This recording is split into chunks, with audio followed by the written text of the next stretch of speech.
Please do subscribe to Prajabheri News Channel.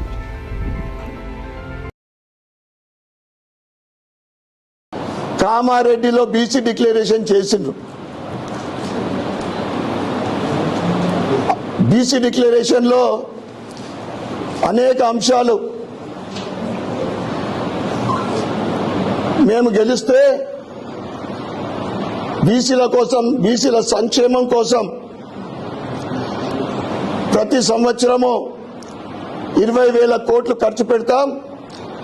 5 సంవత్సరాలు 1,00,000 కోట్లు బీసీల సంక్షేమానికి ఖర్చు పెడతామని ఆ డిక్లరేషన్లో చెప్పిండ్రు. కానీ మొన్నటి 23-24 బడ్జెట్లో మీరు కేటాయించింది కేవలం 8,000 కోట్లే. దాంట్లో మీరు ఖర్చు పెట్టింది 450 కోట్లు మాత్రమే. బీసీల మీద మీకు ఎంత ప్రేమ ఉందో ఈ గణాంకాలే తెలియజేస్తా ఉన్నాయి. దాంతోపాటు నిజంగా బీసీల పైన నిజమైన ప్రేమ ఉంటే రాబోయే బడ్జెట్లోనైనా మీరిచ్చిన హామీ ప్రకారము 20,000 కోట్లు కేటాయించాలని మేము డిమాండ్ చేస్తా ఉన్నాం. ఇంకా బీసీ డిక్లరేషన్ కామారెడ్డిలో మీరు Mahatma Jyotirao Phule BC sub plan ఏర్పాటు హామీ అయినా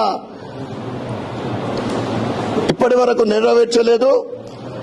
కనీసం మొన్న జరిగిన అసెంబ్లీలో అన్న మీరు ఈ సబ్ ప్లాన్ అయినా ఏర్పాటు చేస్తారంటే దాన్ని ఊసేలేదు. ఇంకా మీరు ఇచ్చిన హామీలలో బీసీ యువత ఉన్నత విద్యా ఉపాధి వడ్డీ లేని 10 లక్షల రుణాలు దాని పత్తలేదు. 3 లక్షల రూపాయలు ఆదాయం ఉన్న ప్రతి బీసీ కుటుంబానికి పూర్తి ఫీ రియంబర్స్మెంట్ దానికి దిక్కేలేదు ఇప్పటిదాకా. బీసీ యువతకు స్టూడెంట్స్ కు ఏదైతే నువ్వు 6,000 కోట్ల బకాయి ఉందో ఆ నిధులు వెంటనే విడుదల చేయాలని మేము డిమాండ్ చేస్తా ఉన్నాం.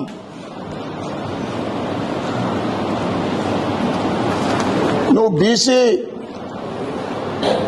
మహిళలకు కానీ పురుషులకు కానీ యువకులకు కానీ నువ్వు చేసింది ఏమీ లేదు. ఏం చేస్తున్నావు అంటే మోసం చేస్తా ఉన్నావు, వారిని అడగదొక్కే ప్రయత్నం చేస్తా ఉన్నావు. ఇంకా నువ్వు ఇచ్చిన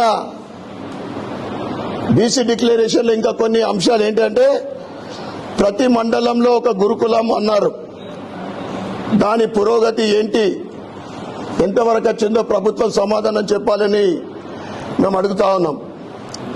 ప్రతి జిల్లా కేంద్రంలో బీసీ గురుకుల డిగ్రీ కాలేజ్ అన్నావు. అంటే చెప్పిన నిజంగా ఆశ్చర్యం వేస్తే అది ఇచ్చిన హామీలు. సంవత్సరం గడిచినా కానీ దాన్ని ఊసేలేదు. బీసీలకు 10 లక్షల వడ్డీ లేని రుణం ఇస్తా అని చెప్పినావు. ఒక్క బీసీ బిడ్డకైనా నువ్వు రుణం ఇచ్చినావా అని మేము అడుగుతా ఉన్నాం. ఒక్కరికంటే ఒక్కరికి ఇచ్చినావా అని మేము అడుగుతా ఉన్నాం. అన్ని జిల్లా కేంద్రాల్లో 50 కోట్లతో బీసీ కన్వెన్షన్ హాల్ ఏర్పాటు చేస్తానని హామీ ఇస్తేవి. ఒక్కదానికైనా కనీసం భూమి పూజను శంకుస్థాపన చేసినామని మేము అడుగుతా ఉన్నాం. ప్రభుత్వం ఏర్పడిన 100 రోజుల్లో 2వ దశ గొర్రెల పంపిణీ అంటివి. ఇక మా గౌడన్నలకు 5 ఎకరాల భూమి ఈత వనాల కోసం ఇస్తామంటివి. ఎంతమంది గౌడన్నలకు నువ్వు ఇచ్చినావో చెప్పాల్సిన అవసరం ఎంతైనా ఉంది. కేవలం రిజర్వేషన్ అంశంతో రాజకీయ లబ్ధి పొందటానికి నువ్వు చేస్తున్న ప్రయత్నము, నీ ఆటలు సాగవు. త్వరలోనే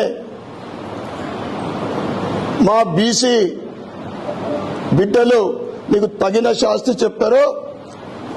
ఇంకా నువ్వు ఇప్పటికైనా కానీ నువ్వు ఇచ్చిన బీసీలకు ఇచ్చిన హామీలు నెరవేర్చాలా.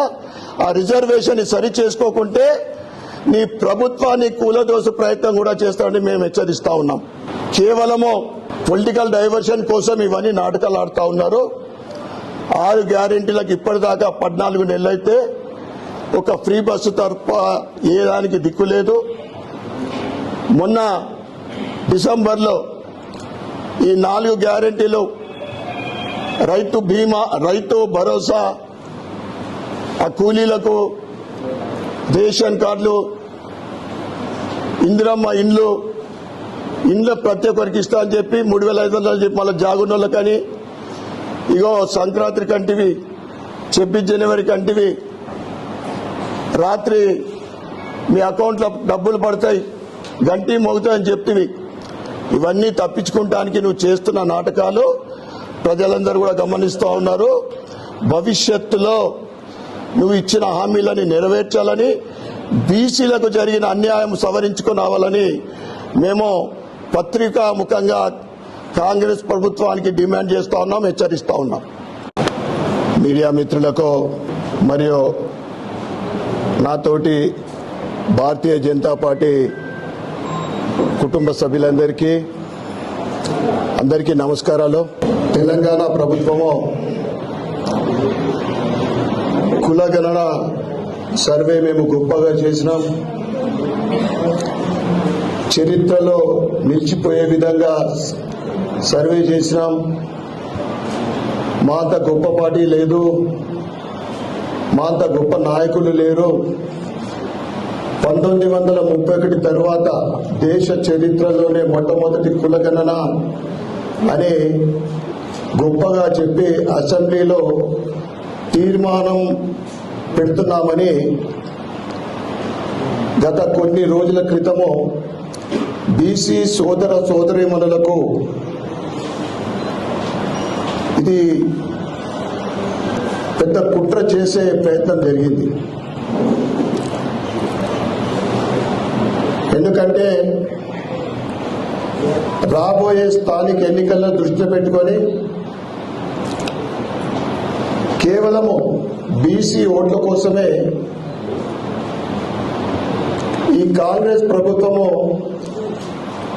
ఒక పన్నాగము, ఒక కుట్ర, ఒక మోసపూరిత ప్లాన్ ఇది. ఎందుకంటే గత ప్రభుత్వ 2011 కానీ బీఆర్ఎస్ చేసిన సమగ్ర సర్వే 2014లో కానీ బీసీల సంఖ్య 1,85,00,000 ఉంటే అంటే 51% ఉండేది. వీళ్ళు చేసిన సర్వే ప్రకారము 1,65,00,000 అంటే 46.25% అని వీళ్ళు చెప్తా ఉన్నారు. అంటే వీళ్ళ దృష్టిలో బీసీలు తగ్గినరా లేదా బీసీలు అంతరించిపోతున్నట్లా? బీసీలు అంటే ఇంత చిన్న చూపిలకు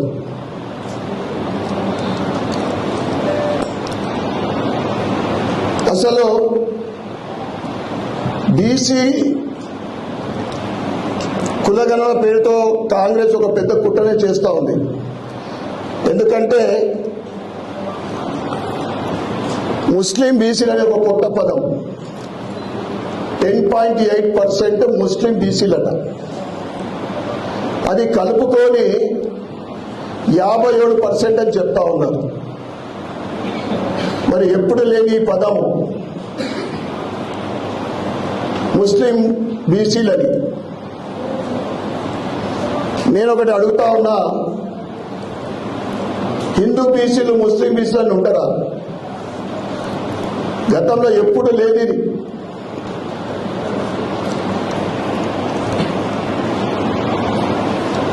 ముఖ్యమంత్రి రేవంత్ రెడ్డి గారు మరియు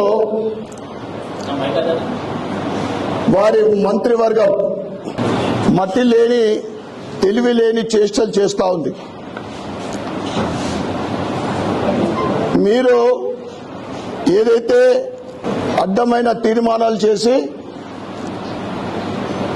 కేంద్ర ప్రభుత్వం ఆమోదింప చేయాలని ఇంకా డిమాండ్ చేస్తా ఉన్నారు.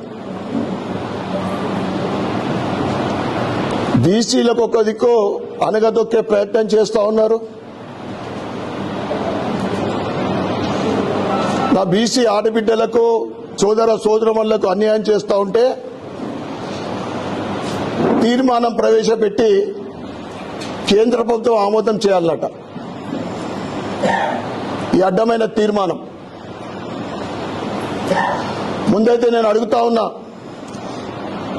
నీ మంత్రివర్గంలో బీసీలకు సముచితమైన స్థానం ఈ ముందైతే నీ 11 మంది మంత్రివర్గంలో ఎంతమంది బీసీలు ఉన్నారు? కేవలం ముగ్గురు. వారికైతే సముచితమైన స్థానం కల్పించు. ముందు ఏదైతే నువ్వు మైనార్టీ బీసీల పేరు మీద మోసం చేస్తా ఉన్నావో భారతీయ జనతా పార్టీ చూస్తూ ఊరుకోదని కాంగ్రెస్ కు హెచ్చరిస్తా ఉన్నాం. ఈ మీడియా ద్వారా ముఖ్యమంత్రి రేవంత్ రెడ్డికి, కాంగ్రెస్ పార్టీకి హెచ్చరిస్తా ఉన్నాం. నీ చేసిన సర్వేనే తూతూ మంత్రంగా ఉంది. 46% అని మీరే చెప్పిండ్రు. ఈ పనికిరాని చెత్త సర్వే అని మీ ఎమ్మెల్సీయే ఆ సర్వేని తగిలబెట్టిన పరిస్థితి. మీకు బీసీ బిడ్డల పైన ఏమాత్రం ప్రేమ, అభిమానము, చిత్తశుద్ధి ఉంటే బీసీలకు సముచితమైన న్యాయం చేయాలని మేము డిమాండ్ చేస్తా ఉన్నాం. కామారెడ్డిలో ఎలక్షన్ కన్నా ముందు